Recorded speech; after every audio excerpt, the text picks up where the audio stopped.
자리에서 주목해 보아야 할 부분은 조정지역 지정 이후 전용면적 안녕하세요. 공인중개사 전주 부동산 닥터입니다. 집값을 안정화시키겠다며 그동안 쏟아낸 수많은 부동산 대책의 후속 조치로 세법의 잦은 개정이 이어지면서 다주택자에 대한 취득세와 양도소득세의 중과세율이 적용되고 있습니다. 특히 양도소득세를 포기한 세무사라는 의미의 양포세라는 신조어가 생겨날 정도로 양도소득세는 이미 난수표가 되었습니다. 세무 전문가들이 양도소득세를 계산할지 몰라서 안 하겠습니까? 지방 중소도시야 조금은 덜한 편이긴 하지만 수도권의 경우 수많은 부동산 대책으로 여러 갈래로 얽힌 실타래 같은 양도소득세를 건별로 계산하다 보면 속칭 품값이 나오지 않을 뿐더러 자칫 추징금에 따른 손해배상 소송에 휘말릴 수도 있기 때문일 것입니다. 이처럼 복잡한 세무 환경에서 왜 공시가격 1억 이하 아파트는 불티가 나는 것일까요? 우리가 어떤 현상을 살펴보고 분석한 이유는 그 원인을 살펴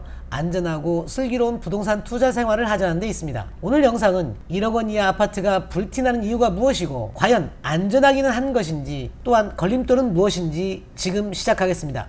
구독과 좋아요 부탁드립니다.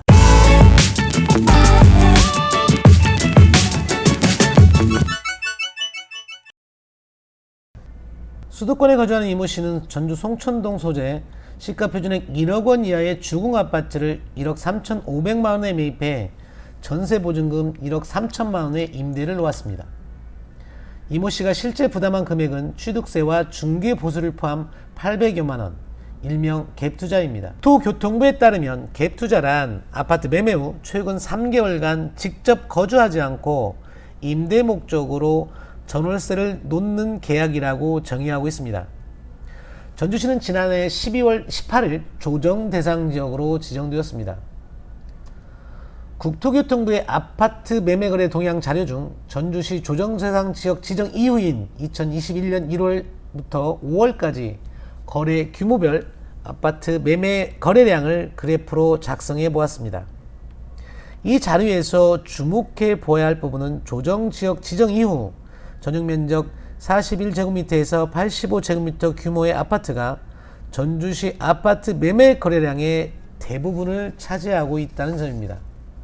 또한 시가 표준액 1억 원 이하의 소형 평형 아파트 매매 거래량이 전주시 아파트 거래량의 50% 이상을 차지하고 있습니다. 다음 자료는 전주시 조정 대상 지역 직후인 21년 1월부터 5월까지 전라북도 내 거주자가 아닌 외지인의 전주 아파트 매입량을 도표화한 것입니다. 조정지역 직후 잠시 주춤하던 외지인의 아파트 매입량이 다시 상승하는 양상을 보이고 있습니다. 앞선 자료를 종합해보면 전주시 조정대상지역 지정 이후 외지인들의 공시가격 1억 원 미만 아파트의 매입량은 여전히 증가세를 보이고 있다는 점입니다. 정리하면 조정대상 지정이 무색할 정도로 조정지역 지정 이후에도 외지인들의 공시가격 1억 원 이하의 아파트의 매집 현상은 계속되고 있음을 알 수 있습니다. 그렇다면 왜 공시가격 1억 원 이하의 아파트 매집 현상이 계속되고 있는 것일까요? 첫 번째 이유는 지속되는 저금리와 넘치는 유동성 탓일 것입니다. 두 번째는 주택 취득세율 체계에서 그 원인을 찾을 수 있습니다. 조정 대상 지역의 경우 2주택자부터 취득세율 중과세율이 적용되고 있습니다. 2주택자는 취득세 8%와 농어촌 특별세 0.6%, 지방교육세 0.4%를 포함 주택 유상 취득 시 실거래가액의 9%의 세금을 부담하게 됩니다. 3주택 이상의 다주택 세대와 법인은 취득가액의 13.4%의 주택 취득 관련 세금을 부담해야 합니다. 하지만 모든 주택이 중과되는 것은 아닙니다. 지방세법 시행령에서 주택 유상거래 취득 중과세 예외를 규정하고 있습니다. 조문 내용을 살펴보도록 하겠습니다. 다음 각후 어느 하나에 해당하는 주택은 중과 대상으로 보지 않는다라면서 시가 표준액 1억 원 이하인 주택을 중과 대상으로 보지 않겠다라고 규정하고 있습니다. 중과 제외주택이 아니라면 시가 표준액 1억 원 이하의 주택을 신규로 취득하거나 또는 보유 중인 상태에서 다른 주택을 취득하는 경우에는 취득세 중과세율 적용 시 주택수에서 제외하겠다는 것입니다. 다만 공시가격 1억 원 이하의 주택이라고 하더라도 도시 및 주거환경정비법에 따른 정비의혹이나 빈집 및 소규모 주택 정비에 따른 빈집 정비사업 또는 소규모 주택 정비 사업을 시행하는 구역은 취득세 중과 시 주택수에 포함됨을 참고하시기 바랍니다. 다주택자 규제로 추가 매수는 생각도 안 했던 수도권에 거주하는 이모 씨는 지인으로부터 시가 표준액 1억 원 이하의 아파트는 취득세나 양도소득세 중과를 피할 수 있다는 말을 듣고 추격 매수에 나섰다고 합니다. 정부가 주택 투기 수요 억제를 위해 취득세와 양도소득세 중과 카드를 빼들었지만 이를 피할 수 있는 틈새 시장을 찾아낸 것입니다. 다주택자라고 하더라도 시가 표준액 1억 미만의 아파트를 매입하는 경우 취득세 중과 없이 1.1%의 취득세만 부담하면 되는 일종의 틈새 시장이 형성된 것입니다. 자본주의 사회에서 갭투자가 도덕적이니 비도덕적이니 하는 말은 의미 없는 얘기입니다. 과연 이런 갭투자가 투자로서 안전한 것인가 여부가 우리의 관심사입니다. 물론 미래는 신의 영역이라 누가 장담할 수 있겠습니까? 하지만 지방 중소도시 공시가격 1억 원 이하 갭투자에 문제는 없는 것인지 살펴보도록 하겠습니다. 가장 많이 착각하는 내용이 공시가격 1억 원 이하의 아파트는 양도소득세 산정 시에도 주택수에서 제외되는 것으로 생각한다는 것입니다. 공시가격 1억 원 이하의 주택은 취득세 중과세율 적용 시 주택수에서 제외하겠다는 것이지 양도소득세에서도 주택수에서 제외한다는 것이 결코 아닙니다.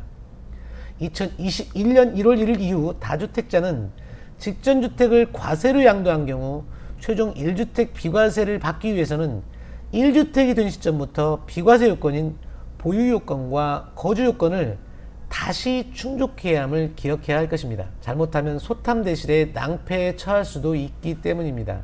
갭투자는 주택시장이 상승장일 때는 문제가 되지 않습니다. 다만 하락장일 때 매번 이슈가 되는 것이 바로 깡통 전세 문제입니다. 현재 갭투자가 성행하는 지역은 대부분 불과 2-3년 전까지만 해도 전주 아파트 공급 과잉으로 가격이 빠지기 시작하면서 임대 보증금을 반환할 수가 없어 깡통 전세가 문제가 되었던 지역입니다. 또한 시가 표준액 1억 원 이하라는 가격 특성상 대부분 단지의 입주 시기가 20년에서 25년 이상의 노후 단지라는 것입니다. 아파트 층수도 대부분 중고층이다 보니 향후 재건축도 쉽지 않아 보입니다. 노후 아파트 특성상 가격이 빠질 때는 제일 먼저 영향을 받을 수밖에 없다는 점 유의해야 할 것입니다. 또한 공시가격이 변동된다는 점도 인지하고 있어야 합니다.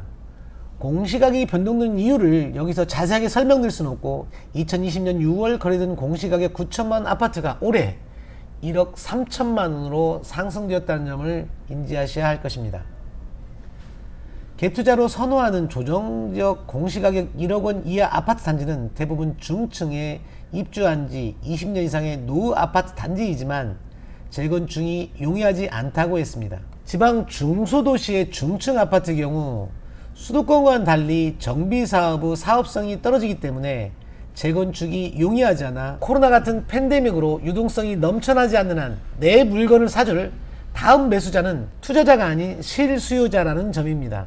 이 말은 세입자가 있는 상태에서 주택을 매도하기가 쉽지 않다는 의미입니다. 뚜렷한 개발 호재나 수요가 없는 지역에 취득세나 양도세 중과에 걸리지 않는다고 덜컥 아파트를 매수했다가 임차인이 계약갱신을 요구할 경우 최대 4년 동안 자금이 묶일 수도 있다는 것입니다.